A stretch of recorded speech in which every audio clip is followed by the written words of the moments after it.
Hello class 10th students. तो दोस्तों कैसे आप लोग। दोस्तों इस समय हम क्लास 10th के इम्पोर्टेंट क्वेश्चंस पे बात कर रहे हैं। अगर आपने प्रीवियस वीडियो नहीं देखी है तो पहले वो जाकर वो देखिए, ठीक है। और अगर किसी भी तरह का कोई भी डाउट हो तो आप कमेंट बॉक्स में पूछ सकते हैं, ठीक है। और आपका एग्ज़ाम पास में है तो मैं रोज़ दो वीडियो अपने चैनल पर अपलोड कर रहा हूँ। और अगर आपने नहीं देखी तो पहले प्लीज़ देख लीजिएगा, ठीक है। चलिए तो स्टार्ट करते हैं हमारे आज के चैप्टर के साथ। और आज का जो चैप्टर है हमारे सामने वो है globalization and the Indian economy, ठीक है। आपको पता होगा ये इकोनॉमिक्स का बहुत ज़्यादा इम्पोर्टेंट चैप्टर है और इससे कई बार मैंने क्वेश्चन आते हुए देखे। तो चलिए इसी पे हम बात करने जा रहे हैं। और आज हमारे सामने सबसे पहला क्वेश्चन जो है, फर्स्ट क्वेश्चन, वो है व्हाट आर मल्टीनेशनल कॉरपोरेशन, यानी कि मल्टीनेशनल कॉरपोरेशन क्या होता है, यानी कि बहुराष्ट्रीय कंपनियां किसे कहते हैं। हिंदी वालों से बस एक ही गुजारिश है, अगर आपको ये लेक्चर नहीं समझ में आती है, ये वीडियो नहीं समझ में आती है तो आप कमेंट बॉक्स में मुझे एक बार बस नोट्स लिख दीजिए। फिर मैं आपको बताता हूँ कि आप व्हाट्सअप चैनल ज्वाइन कर लीजिए, उसमें भी मैं आपको नोट्स शेयर करते रहता हूँ हिंदी में, ठीक है। यही सेम चीज़ समराइज़ करके नोट्स में मैं आपको अपलोड चैनल पर कर देता हूँ, ठीक है। अगर आपने हमारा चैनल नहीं ज्वाइन किया है तो जाके पहले डिस्क्रिप्शन में देखिए, व्हाट्सअप चैनल का लिंक है, उससे आप चैनल ज्वाइन कर सकते हैं, ठीक है। तो चलिए देखते हैं आंसर क्या है हमारे सामने। अ मल्टीनेशनल कॉरपोरेशन यानी MNC is a company that owns और control production in more than one nation, यानी कि नाम में ही आप देखो मल्टीनेशनल, कई नेशन में, यानी कि कई देशों में बात हो रही है उत्पादन की, कई देशों में बात हो रही है इनके बाजार की, ठीक है। हमारे भारत में भी नोएडा वगैरह में जाइए, MNCs कंपनी बहुत सारी सुनने को मिली होगी आप लोगों को। तो MNCs का मतलब ये होता है जो कि एक देश से ज़्यादा अलग अलग देशों में अपनी प्रोडक्शन रखता है, उसे बोलते हैं MNCs कंपनी, ठीक है, मल्टीनेशनल कंपनी। और इसके अलावा मैं आपको बात कहूँ तो the goods and services are produced globally, ठीक है। अभी वही मैंने आपको बताया कि जो इनकी वस्तु और सेवाएँ हैं वो विश्व भर में होती है, ठीक है। और इसके अलावा the production process is divided into small parts and spread out across the globe. Production का जो प्रोसेस है वो अलग अलग देश में स्मॉल स्केल पे होता है, वो भी अलग अलग छोटी छोटी कंपनियां भी इनमें ऐड हो जाती हैं, इसलिए ये बहुत बड़ी कंपनी बन जाती है जिसे हम MNCs कहते हैं, यानी कि मल्टी नेशनल कंपनी, ठीक है। सो ये था फर्स्ट क्वेश्चन। चलिए सेकंड क्वेश्चन पे आते हैं। सेकंड क्वेश्चन हमारे सामने है एक्सप्लेन व्हाट इज़ इन्वेस्टमेंट, यानी कि निवेश क्या है। Give a few examples of investment, यानी कि आपको कुछ एग्जाम्पल देने पड़ेंगे इन्वेस्टमेंट के, ठीक है। चलिए आंसर देखते हैं। Investment is buying of an asset in the form of a factory, a machine, land and building, यानी कि निवेश से हमारा अभिप्राय ये है कि निवेश वो चीज़ होती है जो हमारे व्यापार की बढ़ोतरी के लिए लगाई जाती है। फॉर एग्जांपल अगर आपके जेब में पैसा है, वो पैसा अगर आपने व्यापार में लगाया तो वो निवेश कहलाएगा। यानी आप खुद को भी अगर लगाते हो तो वो भी एक तरह से निवेश ही कहलाएगा, क्योंकि आपकी ह्यूमन बॉडी और ह्यूमन माइंड वर्क कर रहा है, तो वो भी वर्क किस लिए कर रहा है, वो अपने बिजनेस के लिए कर रहा है, ठीक है। और इसके अलावा आपके पास जैसे फॉर एग्जांपल घर है और उस घर को अगर आपने फैक्ट्री में तब्दील कर दिया तो वो घर नहीं कहलाएगा, फिर वो क्या कहलाएगा, वो एक तरह की एसेट या फिर इन्वेस्टमेंट कहलाएगा, ठीक है। और इसके अलावा लैंड, बिल्डिंग, ये सब इसी में आता है, ठीक। और ये दो तरह का होता है, एक तो होता है फिजिकल एसेट और एक होता है मॉनेटरी एसेट। फिजिकल मतलब भौतिक, यानी भौतिक मतलब जो चीज़ दिख रही है, जैसे लैंड हो गई वो दिख रही है, बिल्डिंग दिख रही है, मशीन दिख रही है, ये फिजिकल एसेट में आता है। और मॉनेटरी एसेट का मतलब होता है जैसे पैसे हो गए, कई फॉर्म में पैसे होते हैं, मैंने मनी वाले चैप्टर में पढ़ा था, कई तरह के फॉर्म में अलग अलग तरह से पैसे हो सकते हैं, उन्हें मॉनेटरी एसेट में गिना जाता है, ठीक है। और ये हमेशा प्रॉफिट जनरेट करने के लिए किया जाता है। और इन्वेस्टमेंट का मतलब ये होता है प्रॉफिट पाना, ठीक है। कोई इन्वेस्ट कर रहा है तो उसका मतलब प्रॉफिट पाना चाहता है। इसलिए अगर आप कहीं क्लासेस ले रहे हैं या आप मेरे यूट्यूब चैनल पे आ रहे हैं और मेरी वीडियो देख रहे हैं तो आपको प्रॉफिट मिलेगा तभी आप देख रहे हैं, वरना आप क्यों देखेंगे, ठीक है। चलिए सो ये था आपका सेकंड क्वेश्चन। थर्ड क्वेश्चन हमारे सामने, give one characteristic feature of a special economic zone, यानी कि स्पेशल इकोनॉमिक जोन के विशेषताएं बतानी है, ठीक है। स्पेशल इकोनॉमिक जोन क्या होता है, देखिए इसे बोलते हैं कि खास आर्थिक जोन बोलते हैं, ठीक है, हिंदी वालों को। और बाकी मैंने फिर से कहा है कि अगर नहीं समझ में आता हिंदी वालों तो नोट्स प्रोवाइड कर दूंगा, आप इसको पहले नोट्स को पढ़ लीजिए, फिर उसके बाद ये वीडियो देखिए ताकि और बेहतर समझ में आए, ठीक है।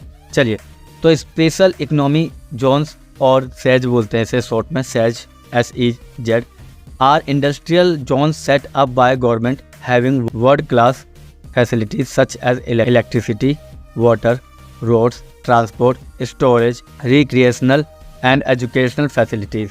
यानी कि स्पेशल इकोनॉमिक जोन्स का मतलब होता है कि एक प्रॉपर इकोनॉमिक जोन बना देते हैं। फॉर एग्जांपल जैसे नोएडा है, नोएडा में एक प्रॉपर क्षेत्र जो है वो स्पेशल इकोनॉमिक जोन के अंडर में आ जाएगा और वहाँ के जितने भी व्यापारी है वहाँ पे वो क्या करेंगे, वो ये सारी फैसिलिटीज़ मुहैया कराएंगे। फॉर एग्जांपल वहाँ पे वाटर रहेगा ही रहेगा 24 घंटे, इलेक्ट्रिसिटी 24 घंटे रहेगी, रोड्स अच्छी हो जाएगी, ट्रांसपोर्ट अच्छे हो जाएंगे, स्टोरेज यानी स्टोर करने के लिए जो जगह होती है वो आपको मिलेगी।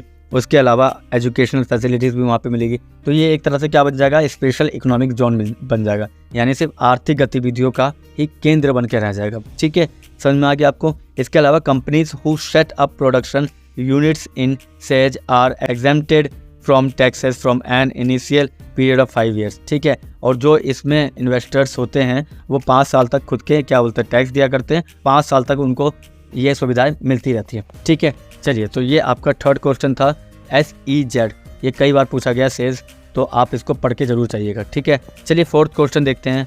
फोर्थ क्वेश्चन हमारे सामने, what is meant by trade barriers, यानी कि व्यापार बाधा से आप क्या समझते हैं, यानी व्यापार में बाधाएं क्या होती है आपको आंसर में बताना है। चलिए आंसर देखते हैं। बैरियर्स और restrictions that are imposed by the government on free import and export activities are called trade barriers. ठीक है, यानी कि जो बैरियर्स या बाधाएं होती हैं वो सरकार द्वारा लगाई जाती है। वो कब लगाई जाती है, अगर उनको लगता है कि विदेशी व्यापार बढ़ता जा रहा है तो वो क्या करेंगे, विदेशी व्यापार की जो चीज़ें हैं उन पे टैक्स हैवी कर देंगे। इससे ज़्यादा टैक्स होने के कारण क्या होगा, उनकी प्रोडक्शन हमारे देश में कम आएगी और हमारे देश की प्रोडक्शन उठेगी। समझ में आ गया आपको।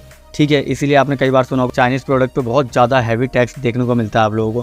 क्यों? क्योंकि हम नहीं चाहते कि चाइनीज़ प्रोडक्ट भारत में ज़्यादा बिके। ठीक है, अब तो एक ज़रूरत बन चुकी है हर इंसान की, इसलिए वो बिकते हैं। वरना क्या करती है गवर्नमेंट, कोशिश करती है पहले मेक इन इंडिया बनो, फिर उसके बाद दुनिया से आप लो। ठीक है, समझ में आ गया आपको। बैरियर्स कब लगाए जाते हैं, tax on imports is an example of a trade barriers. ठीक है, यानी आयात पर जो कर लगाया जा रहा है उसको बोलते हैं एक तरह से क्या, ट्रेड बैरियर्स, यानी कि व्यापार की बाधा।